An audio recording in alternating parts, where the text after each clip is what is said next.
Hello friends, आज हम लोग नेशनल मूवमेंट का अगला पार्ट देखेंगे। यहाँ पर हम लोग समझेंगे चौरी चौरा कांड से। तो चौरी चौरा कांड जो होता है वो 5 फरवरी 1922 को गोरखपुर में खिलाफत आंदोलन का जो जुलूस था उस पर गोली चलाई जाने की वजह से जनता ने एक थाने को आग लगा दी। उसमें थानेदार के साथ साथ 21 हवलदारों की मृत्यु हो गई और 12 फरवरी को इस वजह से 12 फरवरी 1922 को असहयोग आंदोलन को वापस ले लिया गांधी जी ने। मोतीलाल नेहरू, CR दास, जवाहरलाल नेहरू, सुभाष चंद्र बोस आदि नेताओं ने गांधी जी के इस कदम की आलोचना की। 10 मार्च 1922 को जो है गांधी जी को गिरफ्तार कर लिया जाता है और अहमदाबाद के सेशन जज ब्रूमफील्ड ने 6 वर्ष की जो है सज़ा गांधी जी को दी, मगर बीमारी के कारण उनको जो है 5 फरवरी 1924 को ही छोड़ दिया गया। इसके बाद स्वराज पार्टी गांधी जी की गिरफ्तारी के बाद CR दास और मोतीलाल नेहरू ने विधानमंडलों के भीतर प्रवेश करके जो लड़ाई थी, वो जो विचार थे ये अपने विचार जो है प्रस्तुत करने का विचार बनाया। परंतु 1922 के गया अधिवेशन में ये जो योजना थी इसको अस्वीकार कर दिया गया। तो CR दास ने त्यागपत्र दे दिया कांग्रेस से और मार्च 1923 में उन्होंने स्वराज पार्टी बनाई, जिसके जो अध्यक्ष थे वो CR दास थे और उसके जो महासचिव थे वो मोतीलाल नेहरू थे। इसके बाद जिन्ना ने स्वराज दल का समर्थन किया। स्वराजियों को मध्य प्रांत में स्पष्ट बहुमत मिला। बंगाल में सबसे बड़े दल के रूप में ये उभरी। वहीं पर बम्बई व उत्तर प्रदेश में संतोषजनक सफलता स्वराज पार्टी को मिली। स्वराजियों को मद्रास व पंजाब में सांप्रदायिकता व जातिवाद के कारण जो परिणाम थे वो उस तरह से अनुरूप नहीं मिले। स्वराजियों की जो महत्वपूर्ण उपलब्धियां थीं उसमें 1919 जो अधिनियम था उसकी जांच के लिए मूडीमैन की समिति बनाई गई, ये स्वराजियों की उपलब्धि थी। वहीं पर गोलमेज सम्मेलन का जो सुझाव था वो स्वराजियों के द्वारा था। मॉन्टेगू चेम्सफोर्ड रिपोर्ट के जो सुधार थे, उनकी जो खामियां थी उसको इसी ने उजागर किया। 1923 से 24 में नगर पालिका के चुनाव में कांग्रेस को विशेष सफलता मिली। कलकत्ता के जो मेयर थे वो CR दास और अहमदाबाद में विट्ठल भाई पटेल, पटना के जो मेयर थे वो डॉक्टर राजेंद्र प्रसाद और इलाहाबाद के मेयर पंडित जवाहरलाल नेहरू चुने गए। 1925 में विट्ठल भाई पटेल को केंद्रीय विधानमंडल का स्पीकर भी चुना गया। 1925 में चित्तरंजन दास की मृत्यु हो जाने से स्वराज दल को काफ़ी गहरा धक्का लगा और 1926 के चुनाव में स्वराजियों को हार का सामना करना पड़ा। 1930 में स्वराजियों ने विधानमंडल का दामन छोड़ दिया और इस प्रकार से स्वराज पार्टी का अंत हो गया। इसके बाद देखते हैं गांधी दास पैक्ट के बारे में। 1924 में CR दास, मोतीलाल नेहरू व गांधी ने एक संयुक्त वक्तव्य दिया। इसमें स्वराज पार्टी को कांग्रेस का अभिन्न अंग जो है आधिकारिक रूप से स्वीकार कर लिया गया। 1924 में बेलगाम अधिवेशन, जिसकी अध्यक्षता जो थी वो गांधी जी ने की थी, उसमें ये पैक्ट हुआ। अन्य राजनीतिक दल और आंदोलन के बारे में अगर जानें तो इंडियन लिबरल एसोसिएशन, जो कि 1918 में सुरेंद्र नाथ बनर्जी के नेतृत्व में इंडियन नेशनल कांग्रेस से अलग होकर सरकार के साथ सहयोग की नीति उसने अपनाई।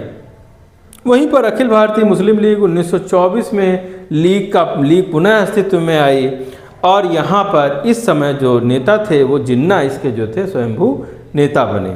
हिंदू महासभा 1915 के कुंभ मेले में पंडित मदन मोहन मालवीय द्वारा स्थापित की गई, कासिम बाजार के महाराज इसकी अध्यक्षता की और उसमें पहला सम्मेलन हुआ। 1924 में मालवीय जो थे वो इसके अध्यक्ष बने। अकाली दल गुरुद्वारों में को ब्रिटिश समर्थन व भ्रष्ट महंतों से मुक्त कराने के लिए अकाली दल का गठन किया गया। 1925 में शिरोमणि गुरुद्वारा प्रबंधक समिति की स्थापना की गई।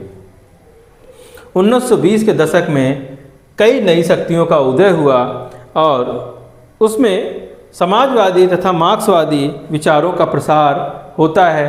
इन विचारों ने जवाहरलाल नेहरू, सुभाष चंद्र बोस को काफ़ी प्रभावित किया और ये युवा राष्ट्रवादी थे। गांधीवादी विचारधारा से ये असंतुष्ट थे और इन पर रूसी क्रांति थी 1917 की, उसका इसके ऊपर प्रभाव देखने को मिलता है। 1920 में एम एन रॉय, अवनी मुखर्जी ने भारतीय साम्यवादी पार्टी की स्थापना की और भारतीय कम्युनिस्ट पार्टी की जो स्थापना थी 1924 में कम्युनिस्ट नेता सत्यभक्त ने उत्तर प्रदेश में और भारतीय कम्युनिस्ट पार्टी की इन्होंने स्थापना की। इसको स्थापित करने के जो मुख्य उद्देश्य थे, पूर्ण स्वराज को प्राप्त करना और दूसरा था उत्पादन व धन के वितरण पर सामूहिक स्वामित्व प्राप्त हो भारत को, ये इनकी मंशा थी। 1925 में बम्बई में सिंगारवेलु चेट्टियार द्वारा विभिन्न कम्युनिस्ट समूहों को संगठित करके एक दल की स्थापना की गई और इसका मुख्यालय कानपुर से अब बम्बई स्थानांतरित कर दिया गया। जो क्रांतिकारी चरण थे उसमें जो प्रथम चरण था उसमें पेशावर षड्यंत्र केस, कानपुर षड्यंत्र केस, जिसमें एम.एस. डांगे, मुजफ्फर अहमद, शौकत अली, नलिनी गुप्ता और कई साम्यवादी नेताओं को कानपुर बोल्शेविक षड्यंत्र केस में कारावास की सजा हुई। मेरठ षड्यंत्र केस में पब्लिक सेफ्टी बिल को केंद्रीय विधानसभा में पारित न होने देने की वजह से इसकी जो चर्चा में समर्थन न करना मेरठ षड्यंत्र केस का हिस्सा था और इसका जो समर्थन था अल्बर्ट आइंस्टीन ने किया। H.C. बेल्स, हेराल्ड रस्की तथा रूजवेल्ट ने इसको सहानुभूतिपूर्ण इसके ऊपर टिप्पणी की थी। दूसरे चरण में जो साम्यवादियों ने गांधी जी को जो बुर्जुआ वर्ग था उसका नेता घोषित कर दिया। 1934 में अंग्रेजों ने भारतीय साम्यवादी पार्टी को अवैध घोषित कर दिया। क्रांतिकारी गतिविधियों का जो गढ़ था वो पंजाब, उत्तर प्रदेश, बिहार और बंगाल थे। हिंदुस्तान रिपब्लिकन एसोसिएशन जो कि HRA है, इसका जो गठन होता है 1924 में होता है। अक्टूबर 1924 में कानपुर में सचिन सान्याल, योगेश चटर्जी, राम प्रसाद बिस्मिल व युवा नेता भगत सिंह, शिव वर्मा, सुखदेव, भगवती चरण वोहरा, चंद्रशेखर आज़ाद ने इसमें भाग लिया। बंगाल, बिहार, उत्तर प्रदेश, पंजाब और मद्रास में इनकी शाखाएं स्थापित की गईं।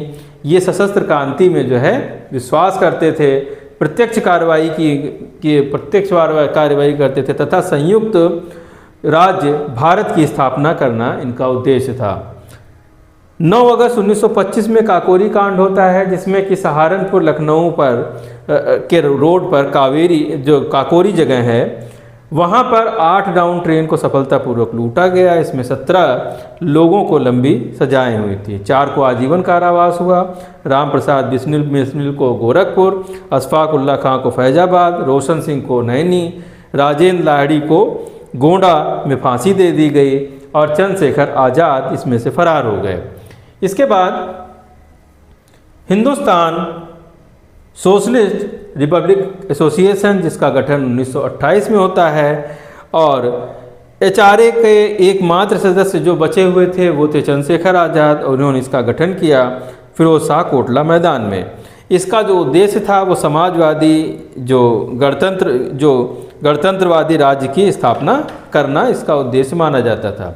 इसके जो मुख्य नेता थे विजय कुमार सिन्हा, शिव वर्मा, जयदेव कपूर, भगत सिंह, भगवती चरण वोहरा और सुखदेव इत्यादि थे। इसके बाद सैंडर्स हत्याकांड, लाला लाजपत राय की पिटाई करवाने वाले जो सैंडर्स को लाहौर पुलिस स्टेशन पर भगत सिंह, चंद्रशेखर आज़ाद व राजगुरु ने 17 दिसंबर 1930 को सैंडर्स की हत्या कर दी थी। सेंट्रल लेजिस्लेटिव असेंबली बम कांड, बटुकेश्वर दत्त, भगत सिंह ने 8 अप्रैल 1929 को विधानमंडल में बम फेंका, जिस समय ट्रेड बिल व सेफ्टी बिल पर चर्चा चल रही थी। इसके बाद लाहौर षड्यंत्र केस 1929 में भगत सिंह, बटुकेश्वर दत्त के खिलाफ मुकदमा चलाया गया। क्रांतिकारियों ने राजनीतिक कैदी का दर्जा प्राप्त करने के लिए भूख हड़ताल कर दी। जतिन दास की 64 दिन के बाद इसमें मृत्यु हो गई। भगत सिंह, सुखदेव, राजगुरु को 23 मार्च 1931 को फांसी दे दी गई। चंद्रशेखर आज़ाद लाहौर षड्यंत्र केस से भी बच निकले व 27 फरवरी 1931 को इलाहाबाद अल्फ्रेड पार्क में पुलिस मुठभेड़ में मारे गए। बाकी अन्य पार्ट में थे।